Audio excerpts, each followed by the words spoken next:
Bonjour petits et grands lecteurs, j'espère que vous allez bien. On se retrouve aujourd'hui pour un nouvel update lecture avec de la littérature un petit peu sombre avec de la littérature un petit peu sombre, mais une pointe d'utopie, pour pas qu'on soit non plus trop dans la désespérance, même si Halloween approche. Je vous rappelle donc qu'on est à Mons Livre à la fin du mois de novembre. On fait une petite pause en salon pour reprendre dès fin novembre, les marchés de Noël, et donc le salon du livre à Mons en Belgique, qui est un salon gratuit et que j'avais beaucoup apprécié faire l'année dernière.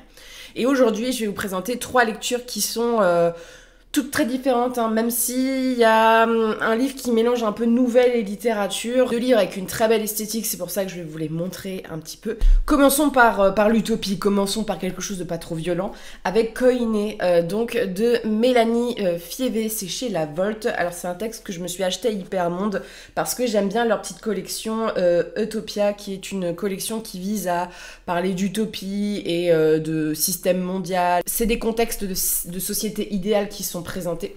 Et donc dans celle-ci, on vise un monde où il y a eu une sorte de bouleversement, où le capitalisme est mort. Voilà, c'est terminé, terminado. Il y a une ville dans ce monde-ci qui est un petit peu une sorte de refuge à des gens qui sont d'une tristesse assez importante. On ne sait pas trop dès le début de pourquoi elle est assez différente des autres.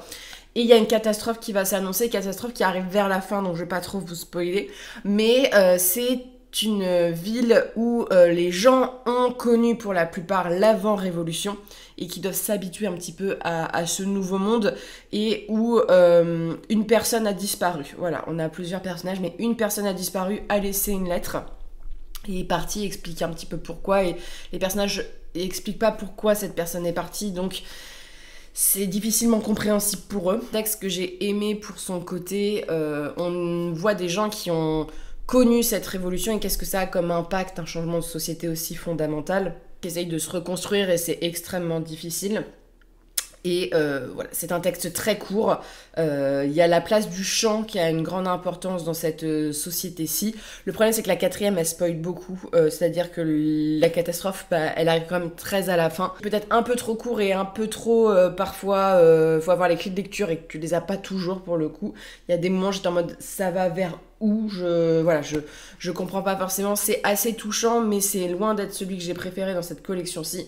Le style est très beau, par contre. Il y a du vocabulaire, c'est bien écrit, on s'accroche aux différents points de vue des personnages, les chants sont très beaux, il y a tout un travail sur la langue. Le truc, c'est que c'est vraiment un peu trop, pas what the fuck à des moments, mais tu as du mal à replacer le propos de l'auteur. Parfois, j'étais en mode, il me manque quelques clés de lecture. Voilà, quelque chose un peu plus explicative. Comme c'est la fin du capitalisme, tout le monde partage un petit peu les choses. Notamment, ils partagent l'écriture. Donc, les gens écrivent, mais en écriture partagée. Donc, ça exploite aussi ces petites choses-là. Donc, c'est un premier roman. Et franchement, pour un premier, voilà, c'est un bon début, mais c'était un peu pas assez explicatif selon moi, un peu trop poétique parfois. Mais une belle découverte, et savoir que c'est une couverture assez sympa chez La Volte. Voilà, pour le coup, La Volte n'est pas connue pour ses couvertures, mais je trouve que celle-ci est assez chouette avec le concept de spirale. Mais ça parle de sujets de société assez durs et de sujets qui devraient plus nous concerner tous, c'est-à-dire la crise migratoire. Celui-ci a une couverture qui fait très dark fantasy, pour le coup, mais c'est pas de la dark fantasy du tout. Pour moi, c'est de la fantasy classique. On dirait quasiment des recueils de nouvelles qui ont été collés les uns vers les autres pour créer une même histoire. C'est Noon de L.L. Cloutzer chez Le Bélial. Moi, j'ai craqué sur ce texte-ci parce que l'illustrateur était présent et que c'est un très beau livre illustré. Voilà, en soi, il y a des très belles illustrations et c'est un des points forts du bouquin. C'est magnifique, hein, mais le livre m'a plus plu sur sa qualité graphique que sur la plume forcément. On suit donc Noon, qui est un homme qui va se présenter dans une ville et qui est un sorcier magicien et qui va essayer de faire ses armes dans cet art. Et il va être accompagné par un autre homme dans cette ville qui est pourvue de plein de pièges. Il va être rejeté par le clan des magiciens. parce qu'il faut payer sa place, hein, c'est une ville, hein, c'est très capitaliste, voilà, et lui, il n'est pas accepté et tout. Il va s'enfermer dans un quartier un peu lugubre et accueillir des affaires qu'il doit résoudre ou non avec la magie. C'est un recueil de plusieurs affaires. Une est un peu plus majeure avec une femme qui va, on va dire, le questionner parce qu'elle a été agressée avec son frère. Son frère a été tué, on lui a volé des bijoux. Il faut absolument qu'elle récupère ce bijou pour retourner auprès de sa famille et ça va cacher un peu plus de choses sombres. Mais c'est vrai que la plume n'est pas désagréable, mais le côté, ça fait un très côté nouvelle. Le texte n'est pas très construit sur son world building et assez cliché sur ses personnages, je dois dire. Ça faisait quasiment, je dirais pas jeu de rôle, mais t'as ce côté un petit peu, je trouve, dans le texte, avec un système magique qui est pas forcément développé, un univers qui l'est un petit peu du fait qu'il y a plusieurs, on va dire, quasiment enquêtes ou du moins résolutions à trouver. Donc voilà, on arrive un petit peu dans la ville, mais le texte est assez court en soi. Voilà, le bouquin, il fait à peine 300 pages. Donc ça se lit super vite, mais c'est vrai que l'atout majeur c'est vraiment les illustrations. Et c'est vrai que les illustrations sont très très dark fantasy par rapport aux propos. Il n'y a rien de très très violent ou de très choquant. On est sur de la fantasy qui pourrait quasiment être lue par des ados sans problème. Il fait que les personnages voilà, soient un petit peu plus âgés. Toutes les capacités de Noon qui sont développées avec cet oiseau et tout qui est intéressante, mais en fait ça manque de développement, ça manque d'étoffement, ça manque de richesse de world building. Moi ça m'a un peu frustrée là-dessus parce que l'univers en fait il fait très pauvre en fait vu qu'il n'y a pas beaucoup de descriptions, il n'y a pas voilà. Et le point de vue que j'ai bien aimé c'est alors il y a des choses très originales, ça c'est assez cool au niveau des créatures, au niveau voilà il y a des rebondissements et tout, et le fait que Noon est le personnage mystérieux mais que le personnage principal c'est un peu son valet qui est un homme c'est un peu cliché sans être cliché parce que c'est pas le portrait du héros habituel beau gosse machin jeune et tout mais qui est une sorte de serviteur qui va tout faire pour sortir son maître un petit peu de la merde quand il faut dans une ville un peu impitoyable où voilà il y a des meurtres, il y a des problèmes de société et où s'installer en tant que magicien c'est compliqué. Ça se veut un petit peu humoristique aussi, avec des personnages parfois un petit peu... lui, le personnage, on va dire, principal est un peu potache, un peu... c'est un vieux de la vieille, mais un peu niais parfois, je trouve. Et en fait, ça me fait penser à de la vieille fantasy, parce que c'est très cliché sur les constructions. Mais je pense que ça peut plaire à un certain type de public. Pour le coup, moi, je pense, au vu de l'histoire, que je poursuivrai pas, parce que l'histoire m'a pas convaincu plus que ça. Par contre, l'objet livre m'a beaucoup plus...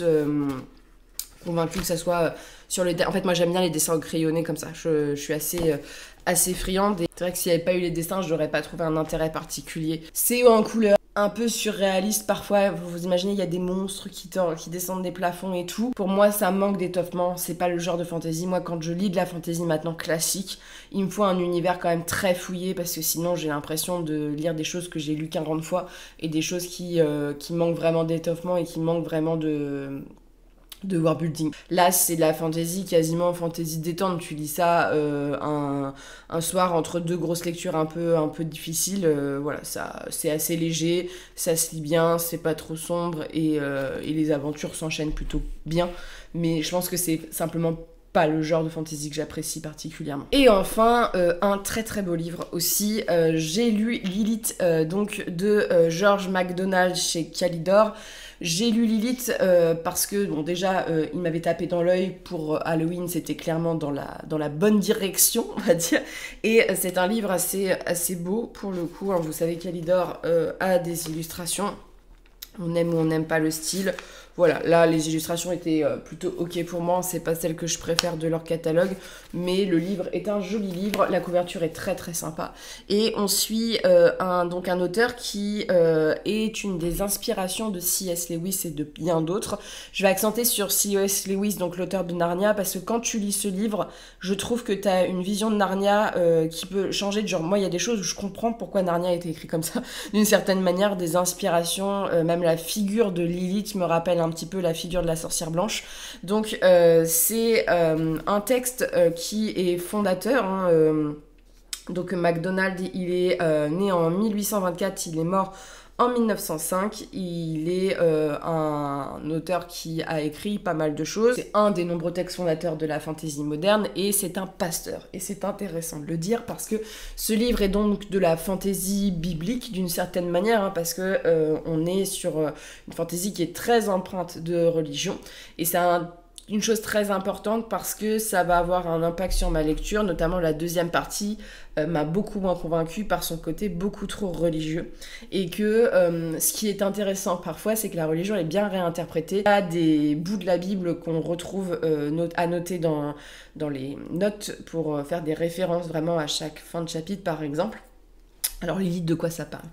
Lilith, c'est l'histoire d'un homme qui vit dans sa petite vie normale, voilà, et qui va suivre un corbeau, voilà, il passe dans un autre monde par un concours de circonstances, il suit ce corbeau qui est un homme et fait la rencontre de personnages très très bizarres.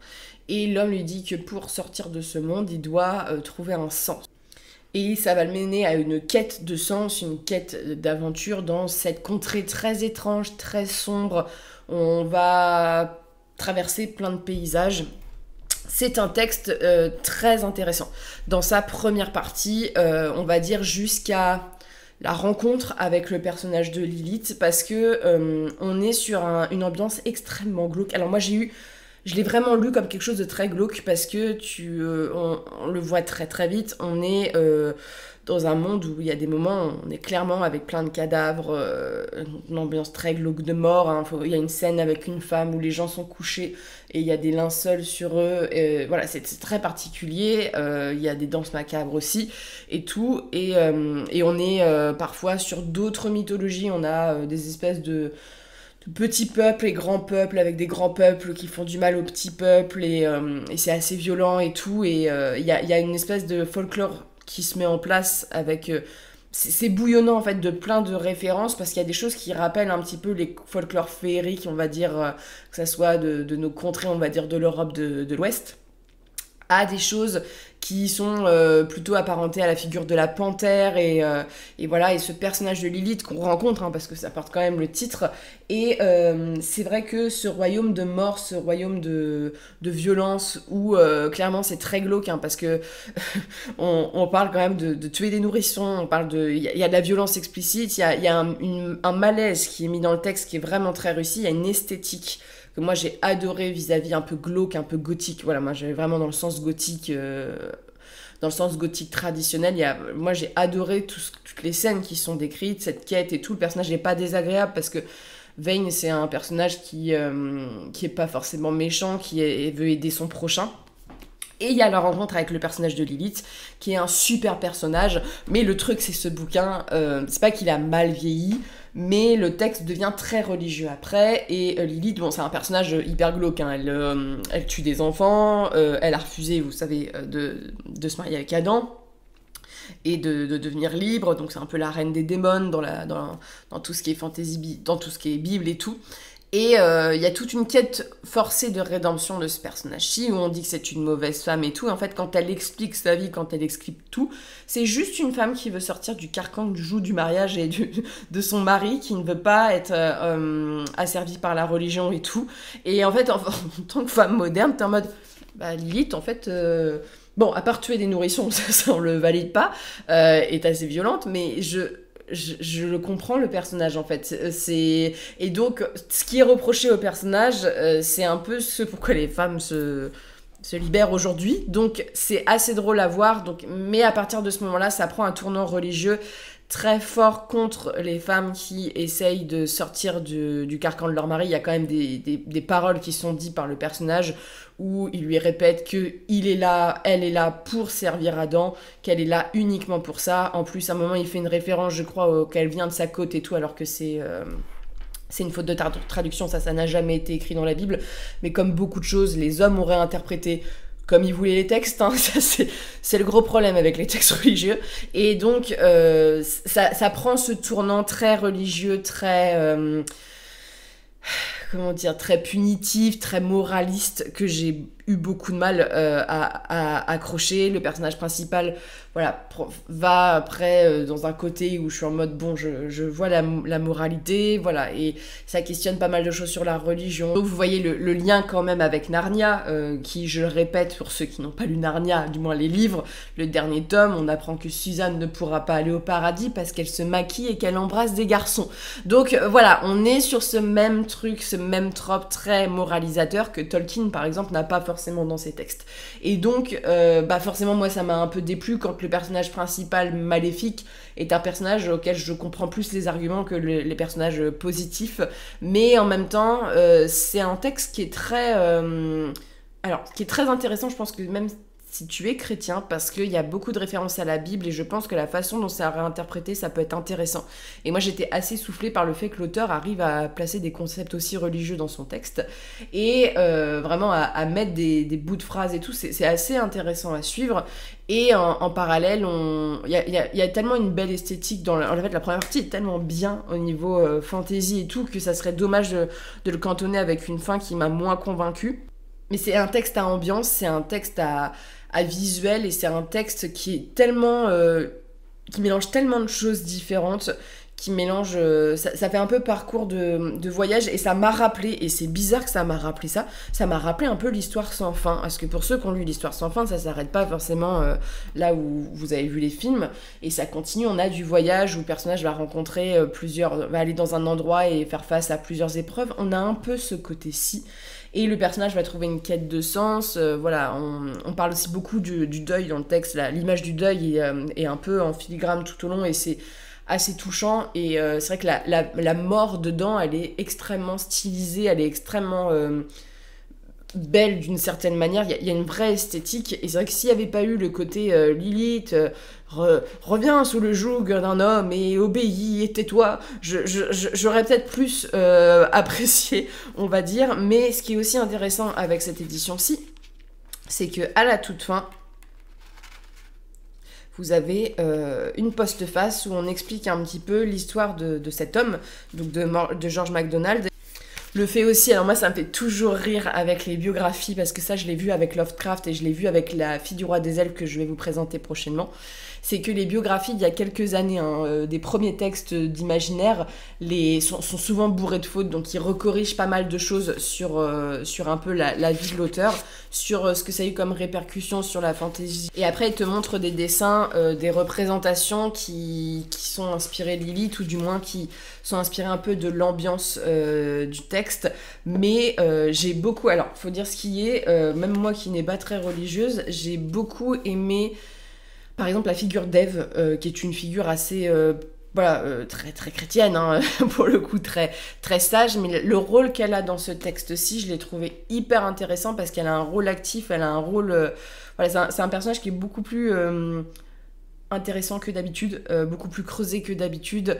Pareil, j'ai bien aimé la figure du corbeau dans le texte, qui est un peu une sorte de guide, de père, et on parle la façon dont... Tu vois, franchement, même la façon dont on parle de Dieu dans le texte m'a pas tellement dérangé que ça, parce que c'est fait d'une façon qui est plutôt intéressante. Voilà, le personnage, il est dans sa quête de foi aussi.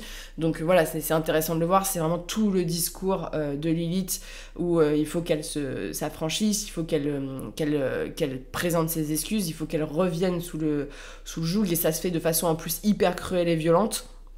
Donc elle est décrite vraiment comme une démone pour des bonnes raisons, mais c'est vrai que je pense qu'aujourd'hui, si tu n'es pas dans une... Et même pour quelqu'un qui pratique la religion, je pense que c'est quand même très daté comme discours, et que c'est quand même un texte qui a été pensé, alors pas forcément pour les enfants parce que c'est les contes, mais les contes sont pour adultes, mais quand même été pensé pour être lu, donc forcément moralisateur. Donc voilà, c'est un peu chaud quand même de dire tout ça, mais c'est pas tellement chaud. Mais vraiment, l'impact que ça a sur Narnia, l'esthétique de Narnia, parce que Narnia, quand tu lis Narnia, il y a quand même un truc, même si c'est pour les enfants, qui est hyper glauque. Pendant le texte, avec vraiment Narnia, c'est assez violent, hein, quand on pense à des scènes, hein. Aslan, il se fait quand même trucider sur une table, la sorcière blanche, elle est quand même, c'est un méchant qui est quand même assez terrifiant, et on retrouve ce côté-ci. Et c'est vrai que moi j'adore le travail esthétique que Kalidor a fait là-dessus et je suis contente de l'avoir lu. J'aime bien voir, moi, et c'est le but avec les éditions Kalidor, de voir l'impact que ça a eu sur la fantasy plus tardive. Donc sur ce, n'hésitez pas à me dire si vous avez lu ces livres et notamment si vous avez lu Lilith, ce que vous en avez pensé. Parce que moi j'ai mon point de vue de personne qui n'est pas forcément friande de religion, donc forcément ça a peut-être été un blocage, mais peut-être que vous n'avez pas le même point de vue, donc c'est passé un petit peu mieux. Je sais qu'une personne m'avait envoyé un message en me disant qu'il avait beaucoup apprécié le début et que la fin ne lui avait pas plu non plus, donc je pense que c'est peut-être pour la même chose. Mais c'est dommage, mais je pense que ça vaut vraiment le coup de le lire malgré ça, pour un début qui est très très cool, avec un univers très riche. Et vraiment les créatures qui sont décrites et tout, moi j'ai adoré. Il y a des scènes qui peuvent te mettre hyper mal à l'aise et en même temps t'as des concepts, alors chaque fois très chrétiens, mais assez sympas parfois à découvrir. Sur ce, je vous souhaite de très bonnes lectures, une très bonne journée et on se retrouve bientôt pour une prochaine vidéo.